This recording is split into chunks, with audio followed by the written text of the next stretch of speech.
Hello అండి. ఆహ్, ఈరోజు చాలా ఇంట్రెస్టింగ్ ఫ్యాక్టర్‌తో ఒక ఫ్యాక్ట్‌తో మీ ముందుకొచ్చాను. అదేంటి అంటే మన నాస్ట్రిల్స్ ఉంటాయి కదా! మన నోస్. సో, ఇది మనకి 3 ఫంక్షన్స్ చేస్తుంది. ఒకటొచ్చేసి ఫిల్ట్రేషన్ చేస్తుంది, హ్యూమిడిఫికేషన్ చేస్తుంది అండ్ ఈవెన్ హీటింగ్ కూడా చేస్తుందనమాట. ఫిల్ట్రేషన్ ఎప్పుడు చేస్తుంది? మనకేదైనా జర్మ్స్ లోపలికెళ్ళిపోయినాయి అనుకోండి, అప్పుడు లోపల మ్యూకస్ ప్రొడ్యూస్ అయ్యి అది ఏదైతే డస్ట్ పార్టికల్ ఉందో దాన్ని హార్డెన్ చేసి వెనక్కి పుష్ చేస్తుందనమాట. పుష్ చేసినప్పుడు అది మనకి స్టమక్‌లోకి వెళ్ళిపోయినప్పుడు గ్యాస్ట్రిక్ జ్యూసెస్ అనేవి వాటిని న్యూట్రలైజ్ చేసేస్తాయనమాట. సో, నెక్స్ట్ వన్ వచ్చేసి హీటింగ్ అనమాట.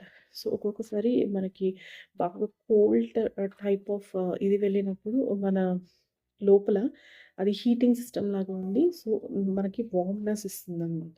నెక్స్ట్ వచ్చేసి హ్యూమిడిఫికేషన్. హ్యూమిడిఫికేషన్ అంటే ఒకవేళ బాగా వేడి గాలిలో మనం లోపలికి తీసుకుంటా ఉంటే ఏమవుతుంది అంటే అది ఒక లోపల తేమని మ్యూకస్‌ని ప్రొడ్యూస్ చేసి సో, దానికి ఎంతో ఒక వాటరీ ఎయిర్‌కి వాటర్‌ని యాడ్ చేస్తుందనమాట.